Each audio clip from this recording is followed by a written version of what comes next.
성경 말씀 마태복음 6장 11절 말씀입니다. 같이 읽겠습니다. 오늘 우리에게 일용할 양식을 주시옵고. 아멘. 이제부터 우리는 주기도문의 후반부, 소위 우리청원 세 가지를 주목합니다.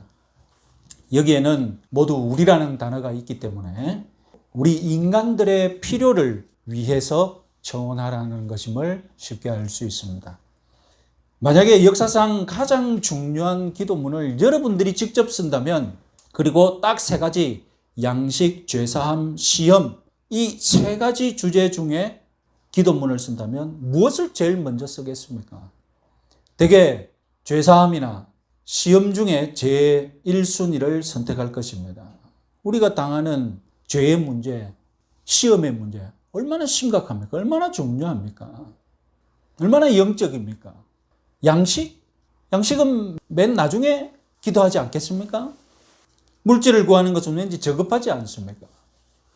그런데 정작 예수님께서는 모든 영적인 것들을 뒤로 두고 오히려 물질적인 양식을 제일 순위로 배치하셨습니다. 주기도문의 가장 충격적인 점이 바로 물질적인 양식을 구하는 기도를 우리 인간들의 필요 중에 제1순위로 꼽았다는 겁니다. 그 덕분에 이 양식이 주기도문의 한가운데에 위치하고 있습니다. 주기도문의 중앙에는 뭐가 있느냐? 밥이 있어요. 밥을 가운데 두고 하나님과 영적인 덕목들이 이렇게 감싸고 있는 거예요. 겉보기에는 영적인 것 같아서 깊이 보았더니 가운데는 떡밥이 차지하고 있어요. 그래서 우리 교단 교수님의 주기도문 강해 설교 제목이 뭐냐? 책 제목이 뭐냐? 밥심으로 사는 나라. 여러분 의미 재밌지 않습니까? 주기도문 강해 설교집 제목인데 책 제목이 밥심으로 사는 나라. 하나님의 이름으로 시작했던 주기도문, 나라와 권세와 영광이 영원히 있습니다 하고 하나님을 영광스럽게 찬양하는 주기도문, 그 한가운데는 초라한 밥, 매일 먹는 일상의 밥이 떡 차지하고 있는 거예요. 만사를 영적으로만 보는 분들이 이것이 불만스러운 거예요. 대놓고 주기도문이 밥을 중앙에 두고 있는 것을 대놓고는 불만을 표현하지 못하고 어떻게 해석을 했느냐? 초대교회 교회 선생들은, 교부들, 교회 선생들은 일용할 양식이 물질적인 양식이 아니다. 우리가 매일 먹는 밥이 아니다. 그러면 어떻게, 무슨 밥입니까? 영적인 밥일 거다. 불만이 있으니까 이것을 물질적인 밥으로는 도저히 인정 못 하겠는 거예요. 그래서 영적인 밥이다. 그러나 여러분, 일용할 양식은 우리가 먹고 소화하는 물질적인 밥이 분명합니다. 오히려 우리는 왜 매일의 밥이 죄와 악의 문제보다도 더 우선시되었고 왜 이 밥이 주기도문의 중앙을 차지하게 되었는지, 하나님의 뜻이 무엇인지, 예수님의 관심사가 도대체 이것을 통해 우리들에게 알리고자 하는 바가 무엇인지 그것을 알아야지 매일 먹는 밥을 성찬식의 떡이다라고 해석해서는 안 됩니다. 자, 그럼 그 의미가 무엇이냐? 왜 주기도문의 한 중앙에는 밥이 떡 자리를 차지하고 있느냐? 그것은 기독교가 대단히 현실적인 종교라는 뜻입니다. 우리 인간을 지으신 하나님은 우리 인생의 물질적인 필요를 제일 잘 아십니다. 에덴 동산에서 하나님이 아담에게 맡기신 사명이 무엇입니까? 에덴 동산에서 아담은 농사를 지으면서 에덴 동산을 가꾸어야 했어요. 십계명에서 하나님은 우리의 일주일에서 무려 엿새 동안 힘써 일해서 밥 벌어 먹을 것을 허락하셨습니다. 그리고 하루만 하나님을 위해서 예배드리는 날로 지키게 하셨습니다. 어디 먹는 것뿐입니까? 심지어 신약 성경에서는 부부가 각방 쓰는 것까지도 염려하고 있을 정도로 우리 육체의 필요까지도 다 간파하고 있습니다. 우리의 필요를 정확하게 그리고 충분히 이해하고 계신 하나님을 내가 아버지로 모신다는 것, 이것은 십자가 복음만큼이나 복된 소식, 복음입니다. 우리의 물질적이고 육체적인 필요를 다 이해해 주시고 배려해 주시는 분이 내 하나님이다. 이 복음이 십자가 복음과 그 사실상 똑같다는 거예요. 얼마나 감사한 일이에요. 만일 하나님이 우리 육체의 필요를 무시하는 분이셨다. 그래서 일주일에 엿새는 안식일로 지키고 하루만 일해라.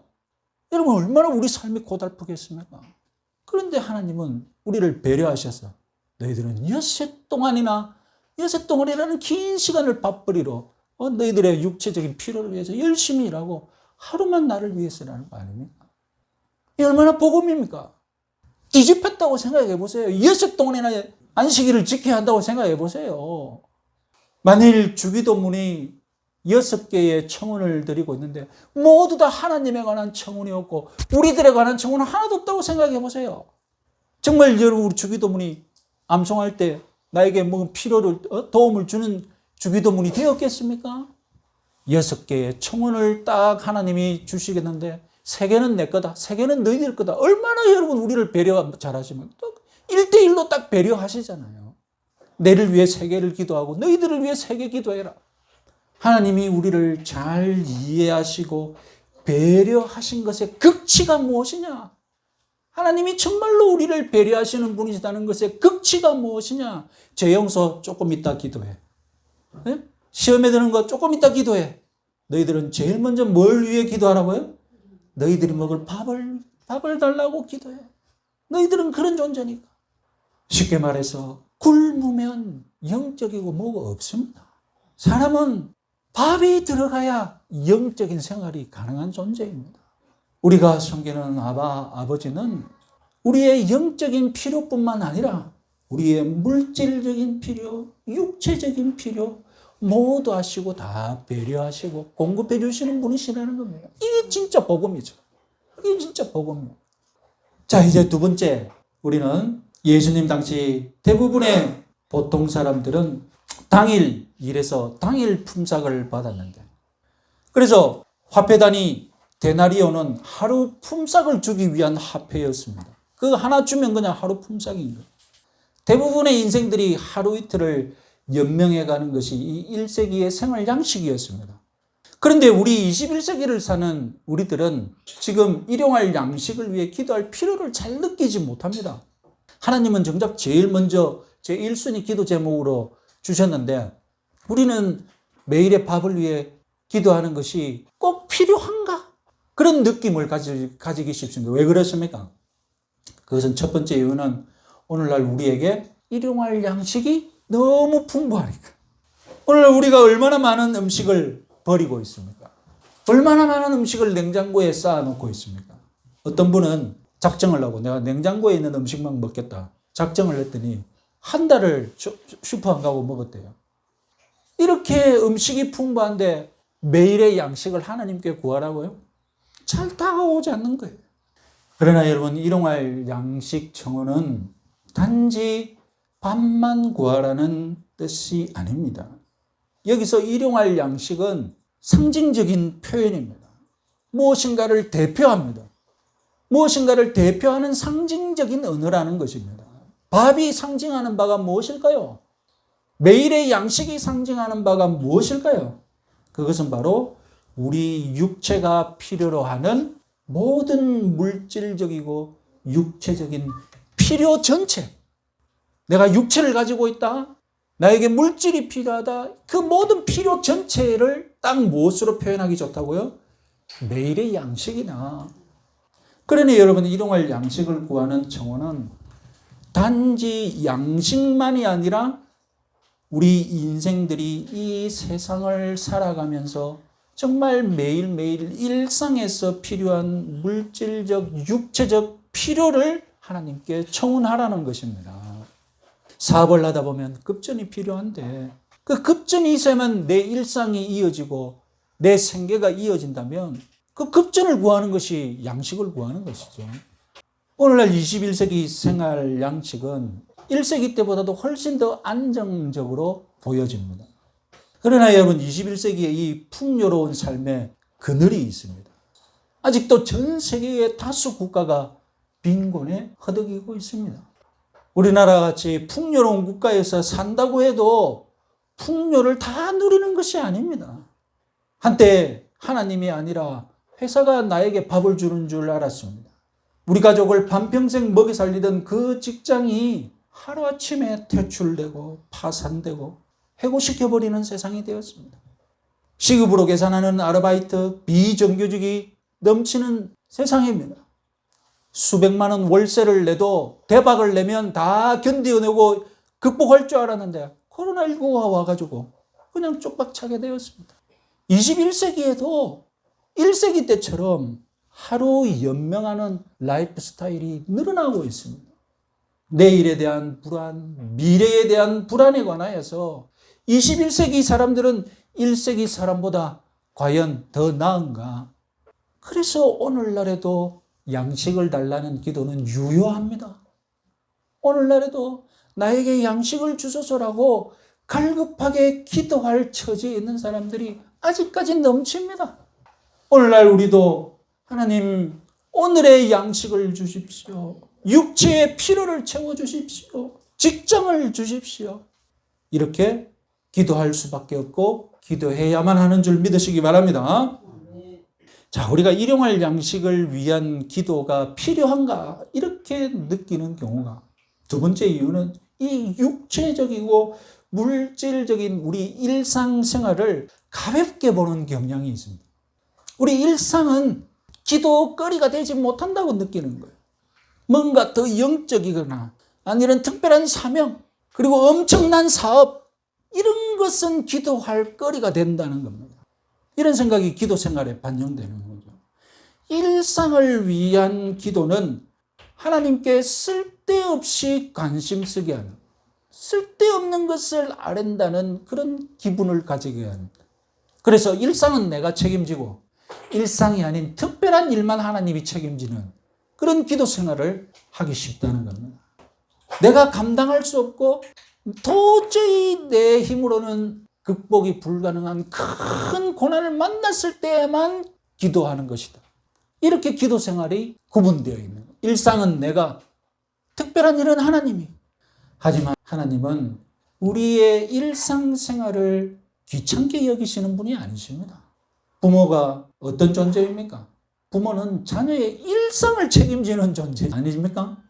자녀의 일상을 외면할 부모는 없습니다. 아버지 되신 하나님도 우리의 일상을 책임지시기를 원하시는 분이신 줄 믿으시기 바랍니다. 우리에도 마찬가지입니다. 일상생활 속에서 하나님을 체험하지 않는 분이 특별한 일 가운데 하나님을 체험하겠다고요?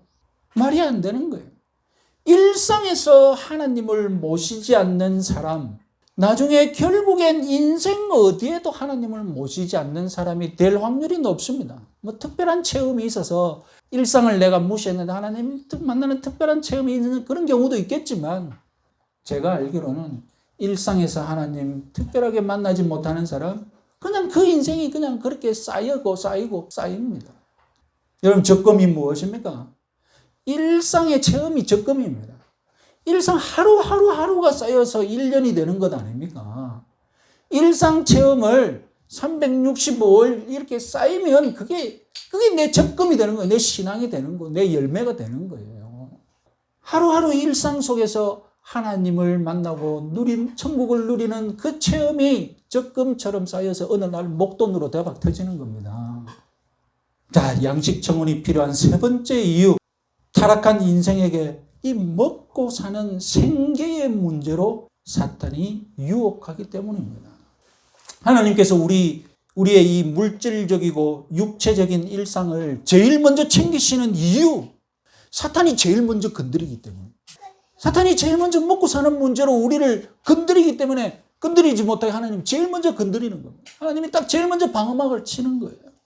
우리 타락한 인생은 먹고 사는 문제를 제일 중요시 여기지 뭐 죄사함, 뭐 시험 이거는 믿지 않는 사람들에게는 아무 관심도 없어요. 그래서 여러분 많은 불신자들이 하나님 앞에서 외치는 핑계가 무엇입니까? 먹고 살만하면 교회 나가겠다 안 합니까? 사탄이 신자, 불신자 가리지 않고 유혹하고 타락시키는 가장 효과적인 방법, 바로 이 먹고 사는 생계를 흔들어 버리는 겁니다.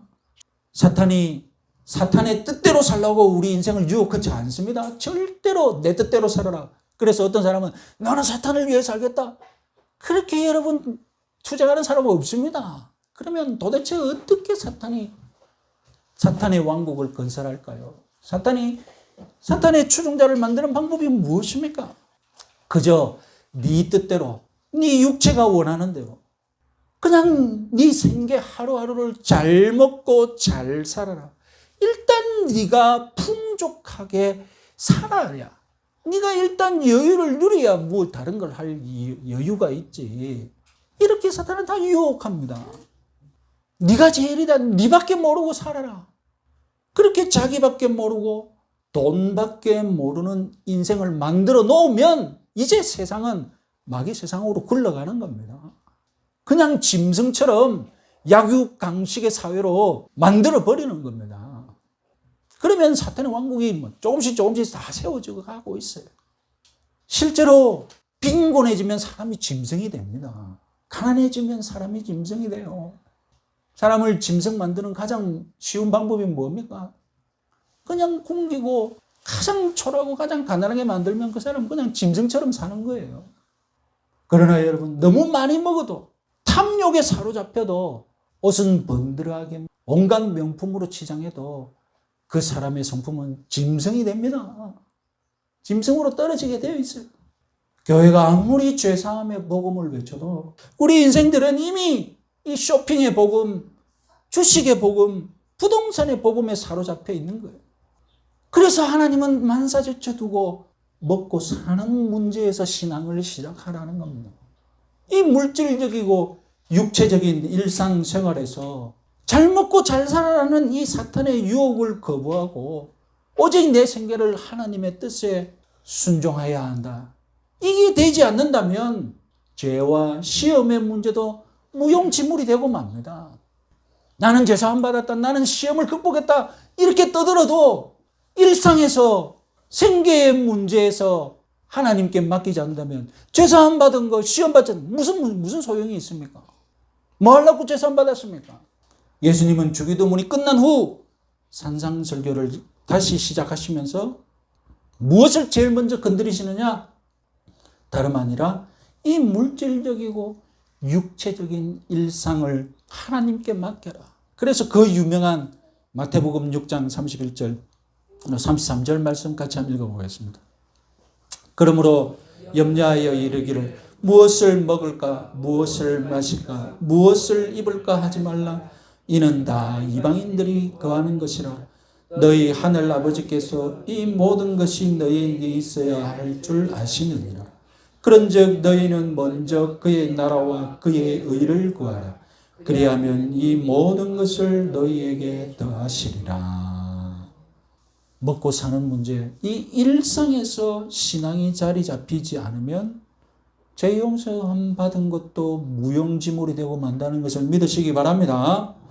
일용할 양식 청원은 하나님의 왕국, 이 지상 천국에 들어온 백성들에게 생계를 주님께 맡기겠다는 기도입니다. 오늘 하루 물질적이고 육체적인 일상에서 내 뜻이 아니라 하나님 뜻대로 물질을 소비하겠다고 승리를 다짐하는 기도가 바로 양식 청원이라는 것입니다. 이제 세 번째로 지상 천국을 누리고 있는 우리가 이 일상적인 생계에서 하나님 뜻대로 승리하는 방법이 무엇인지 알아야 할 차례가 되었습니다. 먼저 실패한 사례들을 주목해 봅시다. 일용할 양식을 청원하는 기도는 이 출애굽기 16장 만나 이야기와 겹칩니다. 광야의 이스라엘 백성들은 하나님이 일용할 만나를 내려주신다는 것을 믿지 못했습니다. 만나를 먹고 믿지 못했어요. 그래서 무슨 일을 저질렀습니까? 안식일 아침에도 하나님이 나가지 말라고 전날에 만나를 배로 주겠다고 했는데도 그걸 못 믿고 안식일 아침에 또 만나를 얻으러 나갔어요. 이처럼 매일 필요한 만나를 주시겠다는 하나님을 믿기 힘듭니다. 우리 인간은. 못 믿으니 불안하고, 못 믿으니 더 가져야 되겠다고 탐욕이 생기는 거예요. 이스라엘 백성들이 광야에서 매일 공급하시겠다는 하나님을 불신했다. 그 뿌리가 어디냐? 당연히 아담에게서 나옵니다. 아담의 에덴 동산을 잘 생각해 보십시오. 하나님은 모든 먹거리를 풍성하게 주셨습니다. 그런데 아담이 매일의 양식에서 딱 한 가지 못 먹었죠. 선악을 알게 하는 나무의 실과는 아담의 양식으로 삼을 수 없었습니다. 그러면 여러분, 아담이 하나님의 통치를 받는다는 것은 무엇으로 딱 드러납니까? 사람들이 아담을 볼 때에 에덴 동산의 주인인 것 같아. 그런데 딱 한 가지 행동 때문에 아담은 에덴 동산의 주인이 아니구나. 주인이 따로 있구나. 알 수 있는 딱 한 가지가 무엇입니까? 선악을 알게 하는 나무를 못 따먹는 거예요. 매일의 양식에서 이 메뉴 하나 때문에 자기 통치권이 없는 거예요. 그래서 아담에게 하나님의 통치는 양식의 통치입니다. 양식 메뉴를 자기 마음대로 설정 못하는 이 아담의 통치가 하나님의 통치입니다. 사탄이 한 일이 무엇입니까? 사탄이 한 일이 무엇입니까? 단 하나 자기가 못 먹는 그 양식의 메뉴에 대해 불만을 가지게 했어요. 그래서 하나님의 통치에 대해 불신하게 만들고 불만을 가지게 만들어요. 사탄이 아담을 어떻게 변신시켰습니까? 자기처럼 뱀처럼 만들었습니까? 아니면 막 탐욕에 불타올라가지고 막 나는 사탄이다 이대로 못 살겠다고 막 울부짖게 만들었습니까? 아닙니다. 그 금지된 실과를 보고 저걸 먹어야 되겠다, 먹고야 말겠다, 양식에 도전하게 하나님이 금하신 그 메뉴를 먹게 만들었어요. 그래서 그 탐욕으로 양식을 통제하시는 하나님의 통치권을 거부하고 아담이 세운 것은 무엇입니까? 아담이 손에 잡은 것은 무엇입니까? 이 에덴 동산에서 내 마음대로 먹고 살 거야. 이제 이 에덴 동산에서 내가 못 먹는 거 없어. 이게 아담의 통치권입니다. 그렇게 덤볐더니 아담이 손에 쥔 것은 무엇입니까? 정작 에덴 동산에서 쫓겨났어. 에덴 동산에서 농사 쉽게 짓고 잘 살 수 있었는데 에덴 동산에서 쫓겨나 힘겹게 농사 짓고 가시덤불 헤쳐가면서 농사 짓고 더 힘들어지고 더 궁핍해졌어. 오늘날 타락한 인생이 이렇습니다. 내가 극악무도한 죄를 짓지 않으니 죄인이 아니다고 세상 사람들 다 얘기하죠. 죄인이 무엇이냐? 무슨 극악무도한 죄를 지어야만 죄인이라고 생각합니다. 그러나 여러분, 인류가 일상적으로 하나님께 범하는 죄가 무엇입니까? 하나님이 내 양식을 통치하지 말라는 거야. 내가 내 마음대로 양식의 메뉴를 정하겠다고. 내 마음대로 먹고 살 자유를 달라는 거야. 아담이 탐욕을 부린 결과로 내 마음대로 먹겠다고 설친 결과로 오히려 더 못 먹었듯이 오늘날 대부분의 인생들이 자기가 마음대로 살겠다는 마음대로 양식을 취하겠다고 설쳤지만 정작 더 가난해지고 더 불만족에 쌓여 있습니다. 어떤 사람은 악착같이 일해서 엄청난 양식을 축적해 두었지만 그것도 만족하지 못하고 어디 더 빼앗아 먹을 것 없나 착취하려고 하고 사람을 죽여가면서 현장에 몰아넣고 공장에 몰아넣고 어떤 사람은 산더미 같은 재산을 쌓아놓고도 뭐가 허무한지 뭐가 불만족스러운지 자살이라는 선택을 하기도 하고 어떤 사람은 진짜로 가난해서 동물 같은 수준의 그런 삶의 나락으로 떨어지기도 하고 정말 어떤 나라에서 사는 삶 보면 소보다도 못한 취급을 받으면서 살기도 합니다. 어떤 사람은 너무 풍요로워서 동물이 되고 어떤 사람은 너무 가난해서 동물이 되고 이런 약육강식의 사회 시스템이 부자든지 가난한 자든지 모두 만족시키지 못하는 그런 시스템을 지금 이 사회가 굴러가고 있는 거예요. 이런 왕국이 다름이 아니라 사탄의 왕국인 거예요. 모두 다 불만을 가지고 있는 거예요. 만인이 만인을 향하여서 서로 물고 뜯고 양식을 빼앗고 지키고 이런 시스템이 바로 야수 자본주의입니다. 야수 자본주의. 그냥 짐승 수준이 아니라 야수 자본주의입니다. 야수 자본주의. 하나님께서 이렇게 불만에 휩싸여 있는 인생을 하나님 나라에 초청하셔서 이제 사탄의 왕국에서 하나님 나라로 들어오라는 거예요. 그리고는 이제 양식의 문제를 하나님께 맡기라는 거예요. 양식까지 하나님의 통치를 받으라는 겁니다. 하나님께 양식의 통치권을 드릴 때 비로소 천국 백성 생활이 시작되는 겁니다. 하나님께 양식의 통치권을 드릴 때 비로소 나에게 만족을 누릴 시간이 시작되는 겁니다. 양식을 달라는 기도, 결국 무엇을 거부하는 기도입니까? 사탄의 통치를 거부하는 겁니다. 사탄의 통치는 어떻게 옵니까? 양식을 네 마음대로 먹으라는 거예요. 먹고 싶은 대로 먹고 누구도 네 양식을 건드리지 못하게 하라. 이게 사탄의 통치입니다. 다름이 아닙니다. 내가 사탄을 위해 먹겠다, 그런 것이 사탄의 통치가 아니라 네 마음대로 먹어라. 누구도 양식의 통치를 건드리지 못하게 하라. 내가 끝없는 탐욕으로 물질과 육체를 탐하지 않겠다. 사탄의 통치를 거부하는 기도가 하나님 나에게 양식을 주십시오. 하나님께 양식의 통치권이 있다는, 양식을 달라는 기도, 무엇을 인정합니까? 하나님이 나에게 하나님이 내 양식의 통치권을 가지고 계시다. 그래서 하나님이 먹으라면 먹고 먹지 말라면 먹. 하나님께서 내 양식까지도 책임지신다는 것을 믿을 때 비로소 우리 육체와 영혼은 만족이라는 것을 누리기 시작한다는 것입니다. 자, 이제 우리는 이 물질적인 일상에서 도대체 어떻게 승리할 것인가? 승리하는 방법이 무엇인가? 다름 아니라 일용이라는 단어에 비결이 숨겨져 있습니다. 이제 우리는 양식보다도 일용이라는 단어를 주목해 봅시다. 일용 엄니가 아닙니다. 그냥 일용입니다. 일용, 이 단어는 당연히 하루에 필요한 양이죠. 그런데 문제는 각자의 경제 사정이 다르니까 이 일용할 양, 일용할 금액, 일용할 수준이 다르다는 겁니다. 도대체 하나님께 청혼해야 할 일용의 수준은 어느 정도일까요? 네? 여러분이 하나님께 주기도문을 외울 때마다 오늘 일용할 양식을 내게 주옵소서 할 때 그 일용할 양식의 규모는 여러분들마다 여러분 기도할 때 어느 정도로 수준하고 생각하고 계시는 겁니까? 이제 좀 경제 이야기를 할 건데, 메리츠 자산 운용회사의 CEO 존 리를 아시죠?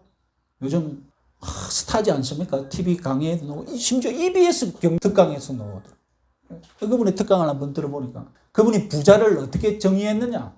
우리는 부자하면 뭐 매덕 재산 가진 뭐 이렇게 다 한데, 아니면 종교적으로는 어떻게 부자를 정의합니까? 뭐 가난해도 마음이 부자면 부자. 여러분 얼마나 실상과 무관한 이야기입니까? 이분이 부자를 어떻게 정의했느냐? 퇴직 후에도 퇴직 전의 삶을 누릴 수 있는 사람이라고 했어요. 그럼 마음에 딱 꽂힙니까? 부자가 뭐냐?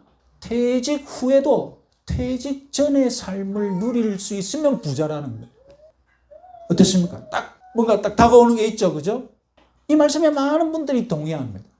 지나치게 영적이도, 지나치게 심리적이지도 않고, 지나치게 돈 액수를 정해가지고 누구도 꿈도 못 꾸게 만드는 것도 아니고.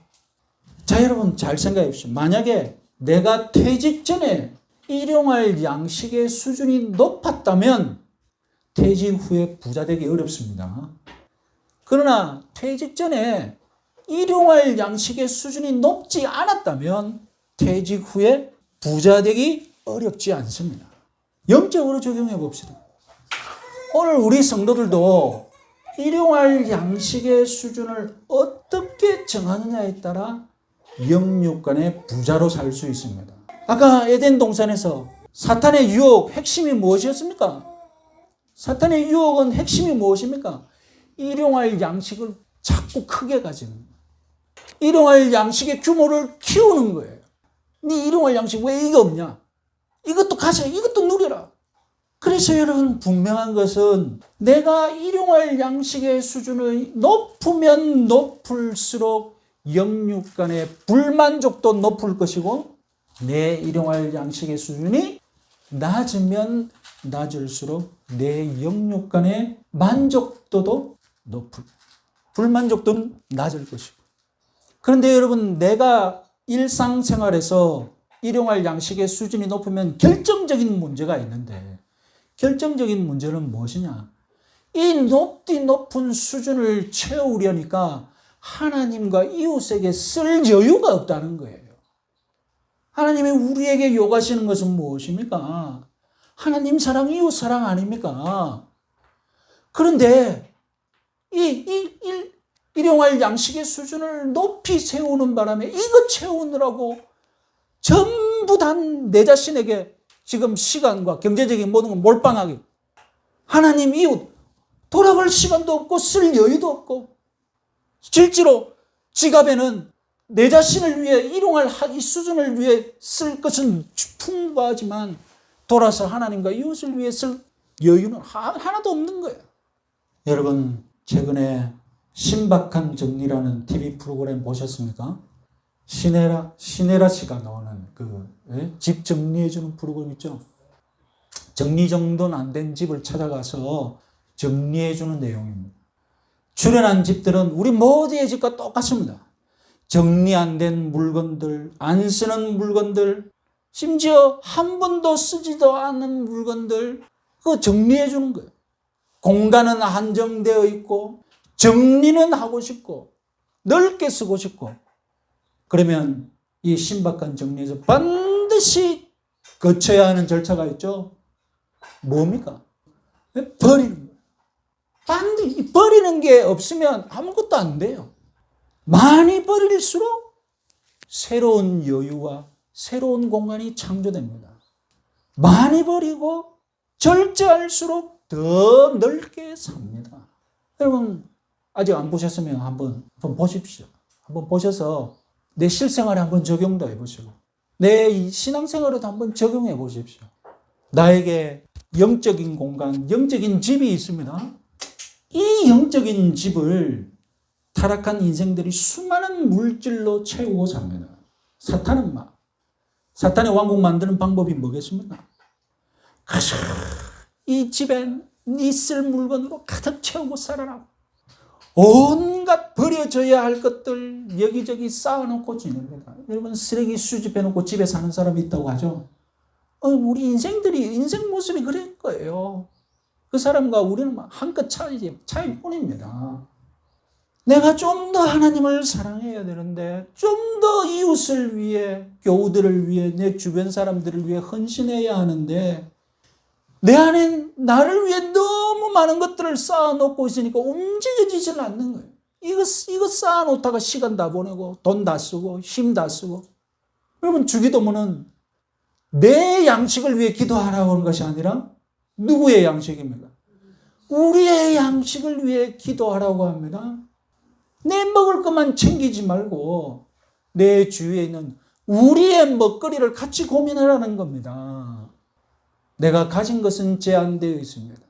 내가 가진 것은 제한되어 있고, 내가 누릴 공간도 제한되어 있습니다. 여기서 나를 위해, 우리를 위해, 하나님을 위해 잘 배분해야 돼. 결국은 내 것을 어떻게 하느냐에 따라 달린 거예요. 여러분 손안에 내 것을 정말로 마음대로 써도 그 후에도 우리를 위해, 하나님을 위해 쓸 것이 남아있을 정도로 여유를 누리고 있다면 마음대로 사십시오. 그러나 그렇지 못하다면 결단해야 합니다. 말씀을 맺겠습니다. 오늘날 많은 성도들이 지상 천국의 삶을, 무엇인가 대단한 영성을 체험하고 신비한 은사를 체험하는 것이다, 이렇게 믿고 있습니다. 그러나 그런 신앙은 지상 천국의 일부이지 전부가 아닙니다. 우리 지상 천국을 누리는 삶의 근본, 기본 무엇입니까? 근본, 기본은 일상에서 내 먹거리까지도 하나님께 통치받는 삶인 줄 믿으시기 바랍니다.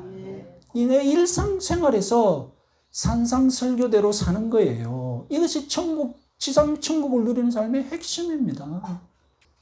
정광훈 같은 유의 신앙은 무엇입니까? 겉으로는 청교도 영성이니 신유 집회 같은 것들을 열어서 전국 투어를 하고 열광시키는데 정작 이웃 사랑은 없습니다. 정작 이웃의 생명을 존중하는 그런 마음은 1도 없습니다. 이게 천국 백성의 삶이 아닌 겁니다. 청교도 신앙 없어도, 은사 체험 없어도 내 일상에서 내가 산상설교대로 살려고 노력하고 정말로 그 산상설교에 약속하신 그 팔복을 누린다면 나는 천국 백성을 누리고 있음을, 지상천국을 누리고 있음을 믿으시기 바랍니다. 이번 한 주간도 하나님이 공급하시는 양식의 통치를 받고 순종하시는 여러분들 되시기 바랍니다.